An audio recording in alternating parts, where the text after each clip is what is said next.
Good day po sa inyong lahat. Welcome na naman po sa another episode ng ating vlog na kung saan ang topic po natin for today ay magbibigay po ako ng comment ko or reaction sa isang nabasa ko na topic sa isang page or group ng isang yung pagmamanukan. Ayan.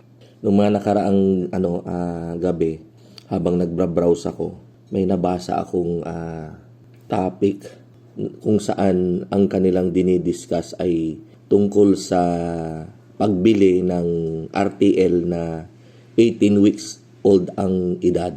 Meron kasing mga nagpo-post na ang kailangan daw niya ay 18 weeks old na RTL. Ngayon kung yung RTL mo daw ay hindi 18 weeks, wag ka na raw mag-comment. So ganun yung newbie na nag-post doon. Siguro para hindi na magulo yung doon, yung discussion. Syempre hindi mo maiwasan yan Marami pa ring makikisawsaw. Iba't ibang mga idea, iba't ibang comment, iba't ibang reaction. Nandun lang ako, tahimik lang. Tapos naisipan ko tuloy na gawan ng vlog yung i-comment ko sana doon.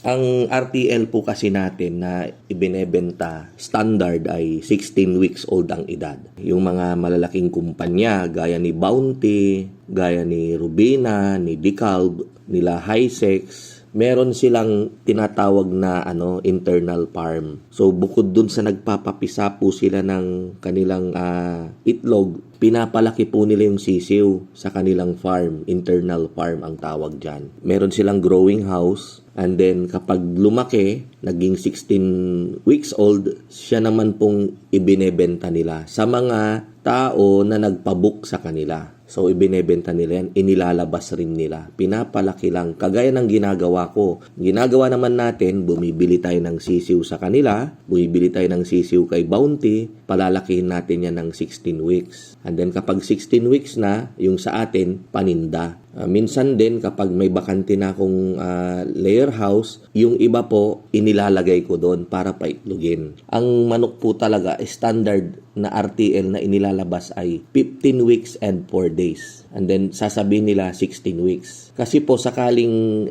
lalo na yung mga malalayo yung biyahe, tawid-tawid sa dagat, inaabot po sila ng ilang araw. And then pagdating nung manok nila doon sa Visayas or Mindanao, syempre nagkakaedad din yung manok kaya sinasabing 16 weeks. Pero nung mga unang part ko sa pag-RTL, siguro mga first 2 years ko, ganun din yung inadapt ko, 15-4. Kaya lang yung mga dinideliveran natin, malalapit lang naman. So syempre, pag 15-4 ng edad ng RTL natin ngayon, mamayang gabi, i-deliver, ilang bayan lang dito sa amin, same pa rin yung edad, 15-4. Parang naisip ko, ba't ganun? Sinasabi nating 16 weeks, pero yung edad ay 15-4. So kulang siya sa 3 araw. So why not, isarado ko na lang yung edad, 16 weeks. Kaya po yung binebenta natin, 16 weeks po yung edad. Makita nyo naman po kapag nagpo-post ako ng video pag dumadating yung RTL natin. Para makita ninyo yung proof na sa date na to, dumating yung sisiw natin. So, pwede na po tayong magbilang. Ayan. So, hindi po nila makwe-question yung edad ng ating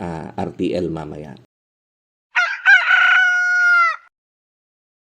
Yun na po, standard 16 weeks nilalabas ang RTL. Pero ang tanong, bakit may mga 18 weeks na nabibili? So, hindi ko naman sinasabi na wala talagang mabibili na 18 weeks. Actually, meron po. Halimbawa po, yung umorder, nag-cancel, or hindi naman niya kinakancel, yung panahon yung gumagawa ng bagay, ng dahilan para makancel. Yan. So, halimbawa, may umorder ng 10,000, sabihin na lang natin. Yung isang batch natin, may umorder, taga Mindanao.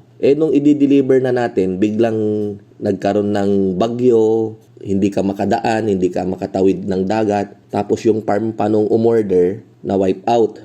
Makatawid man tayo sa mga susunod na araw, wala rin siyang mapaglalagyan. So yung mga ganon, acceptable po yan. Kailangang i-cancel niya yung delivery ng RTL sa kanya. Tayo naman, wala tayong available na kukuha kaagad ng 10,000 heads. May makukuha lang mga 96, 504. So hindi niya na makukuha. So upon yung nagbebenta-benta tayo, pinipilit nating ibenta yung RTL, pero nagkakaedad na, naging 18 weeks na siya. Hindi pa rin ubos. So ang mangyayari, ibebenta na lang natin siya ng same price sa 16 weeks.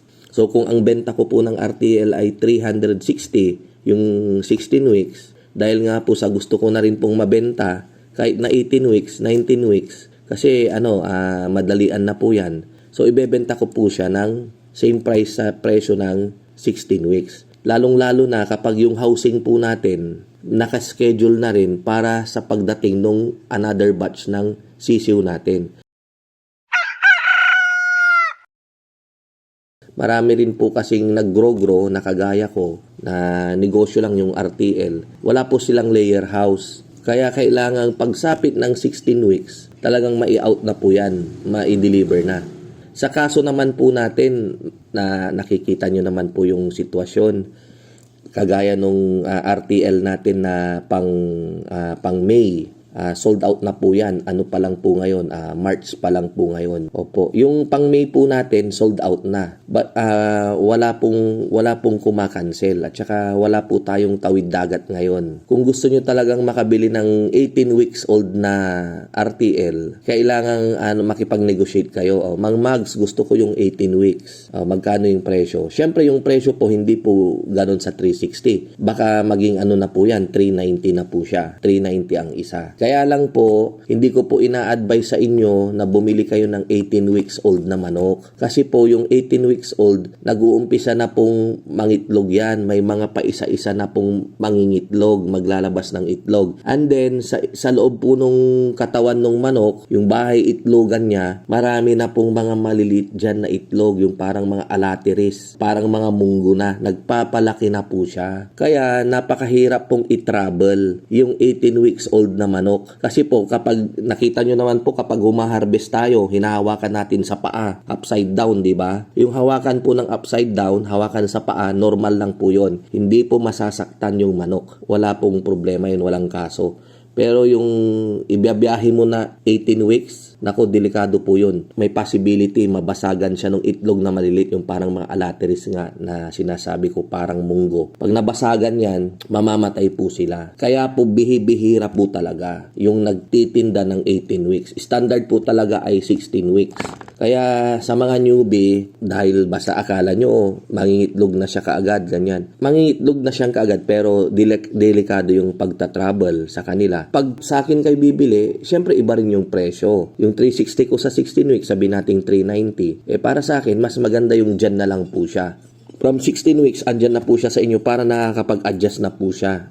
Lumuluwag na po yung kanyang cages, hindi po siksikan sa growing house, hindi po sila nabubulabog, 4 lang po sila dun sa isang pintuan ng cages ninyo, mag-uumpisa na silang maglaglag ng kanilang mga balahibo, yung mga ganyan, nadidevelop na po, nakakapag-adjust na rin sila sa environment. Kasi nga po, yung environment, malaking factor din yon, di ba? Kasi iba yung environment dito sa amin, maaring iba rin dyan sa inyo.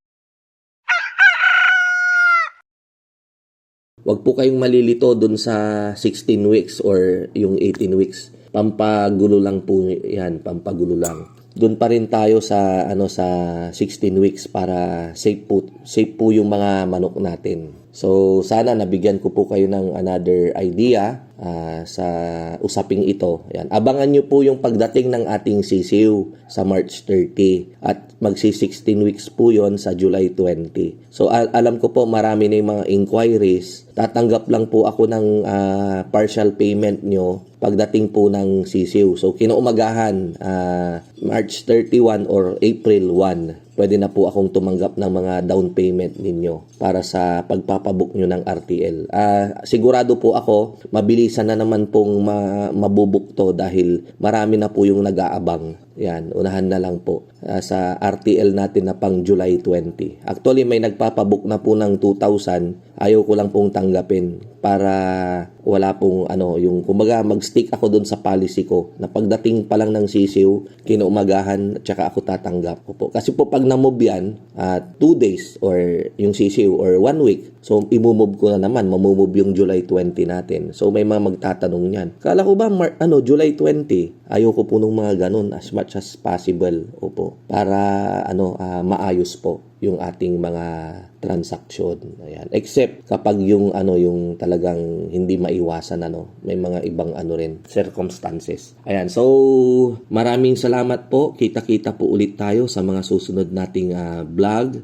Mabuhay po tayong lahat and God bless.